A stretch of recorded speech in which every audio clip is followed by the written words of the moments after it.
I'm Porter Brooks, and I am your host. Everyone's coming to the party. Don't miss it.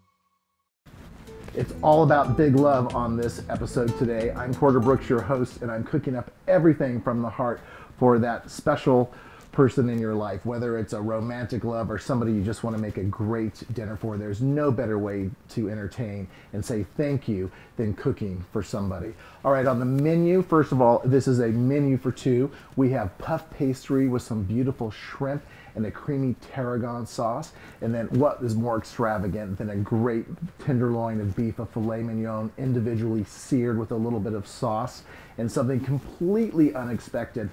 I'm going to do a grilled Napa cabbage. It's actually a warm salad with some feta and some balsamico dressing over the top. It's gonna sit right next to that beautiful filet. And of course, to finish, two different desserts, help from the store, a wonderful lemon tart, and a great flourless chocolate cake with some fresh berries.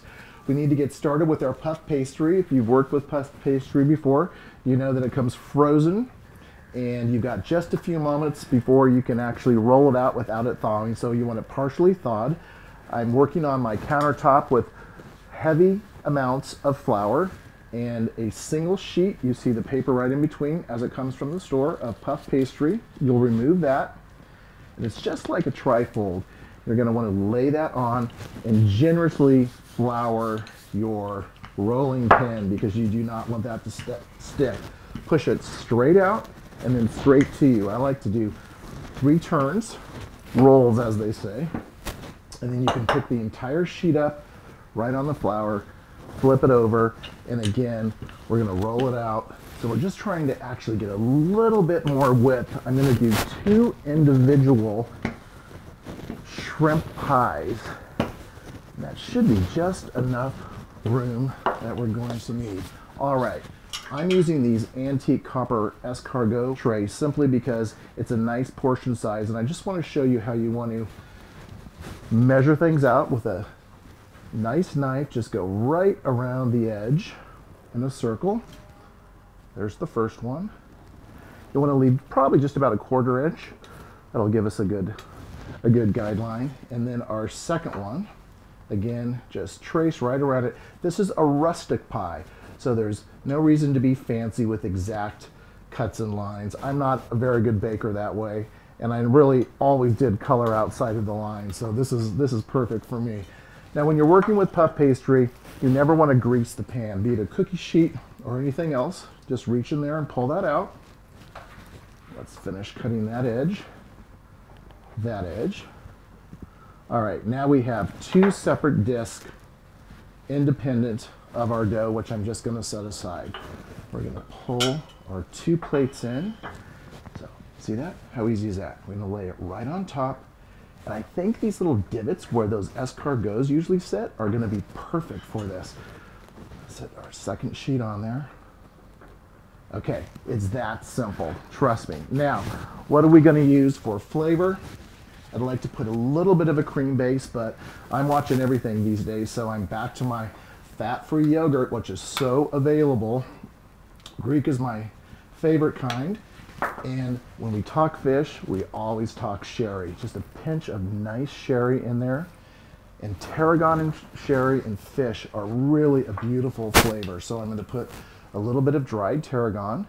And what I'm doing is I'm making a thick kind of paste that I'm going to put on the bottom of the puff pastry. If you don't have one of these little whisks, go ahead and invest in one. Very lightly, just pull that together, little by little, going from the sides, until you have a nice, fully incorporated, oh, that is really wonderful, paste. Okay. Take that same knife that you had. We don't want the puff pastry to puff up on the inside of our little pie, so I'm just gonna give it a couple slits. What's so great about this product, there's really nothing to it. And you can take that same knife, and I'm gonna divide our creamy base to the filling between each one of my little pie pans. If you don't have little pans like this, a little pie pan would work beautifully. We're gonna just spread that out right to the edges because we want that puff pastry to be nice and crispy on the edge. There we go. There's the first one and the second one. If you can rotate your disc, it works even better. Right to the edge. Wonderful. Okay, now for the fun and for the flavor. I'm taking these beautiful shrimp, and on the interior, I'm gonna pull their tail, and I'm gonna just start laying them together one by one. I think when a dish comes out, certainly at a restaurant, and definitely in your home, that is very well architecturally laid out, I think people really know that you spent some time on it, and it's really special. I'm gonna just keep moving around here. So these are pre-cooked shrimp with the tail on. I'm going to show you why I chose the ones with the tail on once I get around to the center here. Let's take another one, and we're just going to drop it right in the center with the tail on it, just for presentation. And with our fingers, we're going to pinch the sides up. Okay, there's our first one, our second one. Just continue to move around. Try to stay out of the shrimp. If you're like me, you're definitely going to want to get a bite. Okay. Here we go. Now, different options for the filling. You could go with the cheese. However, I don't typically like fish and cheese together. I like more simple flavors that are herb-based. And again, we're going to pinch the sides in of our puff pastry. Okay, right up top, let me grab my same knife, and we're going to take a dollop of butter and just hit it right over the top, maybe 3 or 4 little slices. If you'd like to clarify and melt the butter, you can do that as well. All right, so all this is going to do is just give this a lovely glaze right on top. Simple and easy. 2 beautiful tarragon and shrimp and sherry pies, a little herbs right on top, season high for that great distribution, and into the oven they're gonna go.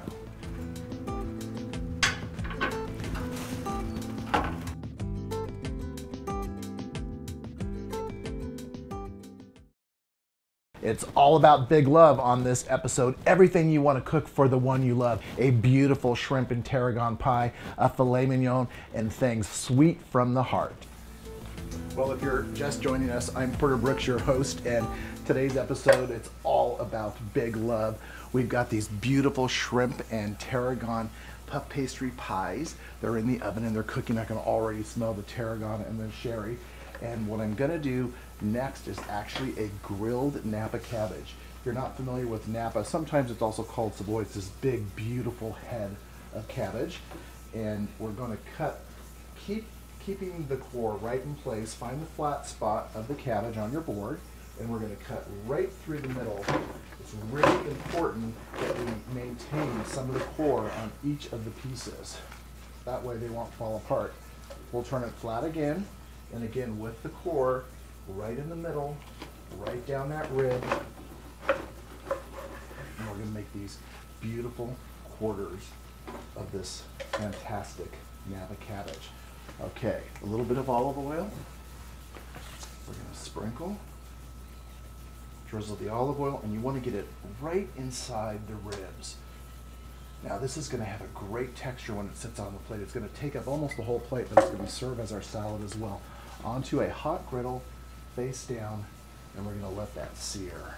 There we go. There's that piece. If there's any straggler leaves like that, just pull them off and discard them.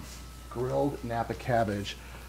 Once we're let that sit, we'll get some caramelization on the cabbage with some nice grill marks, and then we're gonna flip it just once to the open side right here. Again, waiting for that caramelization. We can add olive oil if need be. Looks great right now. And while that's cooking, we can start working on our individual fillets. What's more elegant than a fillet for a Big Love episode. I've got a nice miniature tenderloin here and some butcher's string. I'll show you exactly how I'm going to prepare these. Okay, with your knife, I think we'll do 2 medallions each. So the tail is pretty hard. That's usually for the chef. I'll cut that off. Move that over there for you. All right, so the first one, nice and thick, at least an inch. The second one, there's our first serving. And then 2 more. We take that tail piece, put it right in. Okay, let me show you how we work these into our skillet. We're going to pick the fillet up and turn it on its end and push it down with your hand. So we're going to turn it on its side and flatten that. That's how we get a little petite fillet, just like that. 2, here's our other one, up on the side. Flatten that. We'll join that guy together. Salt and pepper. Some really great salt. Each one, you want to pat that in. Turn it over. I can hear the cabbage. Great. A little bit more salt. Okay, we got to work that tail right under there. Just like that. All right, now, these are going to stay in place all on their own. If you have a larger fillet, cut a piece of butcher's twine. Make sure it's 100% cotton. And you can wrap it around each little fillet to make these beautiful little miniature packages. There's my first one. Well, what's going to happen is it's going to be thicker, so a little bit more medium rare depending on your time. Get some more string. We'll do the second one. Let's do that end cut so I can show you how that ties it all together. Nice and easy. There you go. Okay, we're going to tie that fillet up. The cabbage sounds perfect. Give that a little knot. Wonderful. Let me grab some tongs, and I want to show you exactly what the cabbage looks like when we start to turn it. There's your one side, perfect grill marks, and your other on the back, and then we'll go to the face side.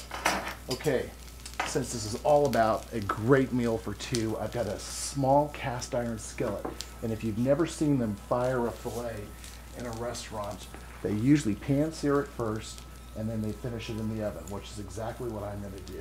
We'll add a little bit of butter to that pan once we get this last guy done right here, and a little bit of olive oil. If you've watched me before, you know how I discuss the heating point, smoke point actually, of olive oil and butter, and mixing them together makes it much lower so we can get a lot more flavor without the fire. All right, cut those off. Beautiful. Olive oil in our skillet. And a little bit of butter right back from where we left it. All right, those 2 elements, we've got our fats mixing together. It's exactly the sound. You're going to want that bubbling, crisp sound. You can turn your heat way up. Push those fillets down, make it nice and dry, and you're going to drop them right in and let them sear. 2, 3, and I'll show you one without the string. 4. All right, give those just a little press. Don't touch them because we want that caramelization all over the proteins of the beef. You can smell the flavors coming up. We'll look at our cabbage as we're going here. Now I'm going to turn it to the back side, the other flat. You can see why it's so important to keep that core intact. So you turn that over. There we go. Put that to you.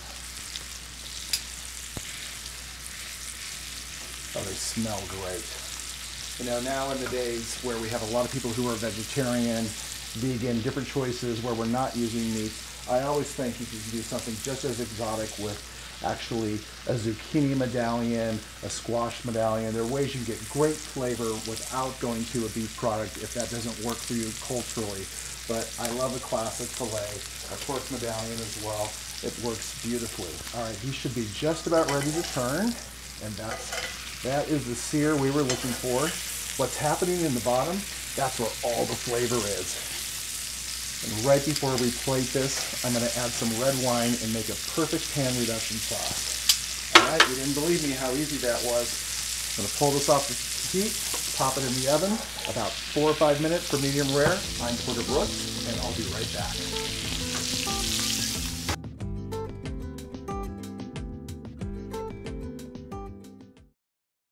It's all about big love on this episode. Everything you want to cook for the one you love. A beautiful shrimp and tarragon pie, a filet mignon, and things sweet from the heart. I'm Porter Brooks, and if you're just joining us, it's about a big love. My scallop and tarragon pies are just coming out of the oven, and they are hot, hot, hot, which is exactly what I want this meal to be.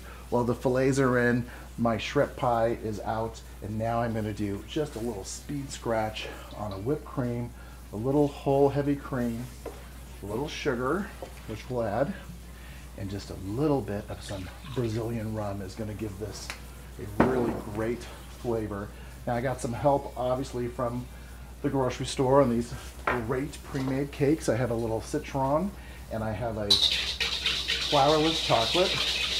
I'm just going to combine the cream. See how quickly that tightened up? It's almost like a clotted cream. It's just a faux cream with the sugar and the rum. That's all I need. Set that aside. And I want to dress definitely the chocolate with the raspberries. No question about that. And I think the citron, this beautiful lemon with these blackberries. So I'm adding a fresh element to a store-bought item, which is really gonna look like it matters and that you care. We'll put that right there. Do that. Let me get a spoon and show you how we can drizzle this beautiful rum cream all over each one of these desserts. Oh yeah. Now I've got some flaked coconut that could be added as well. But I've got enough going on here right now. It's really about getting all this to the table so that it's piping hot. And I'm going to start with the cloche cover on my dessert right in there. How special is that?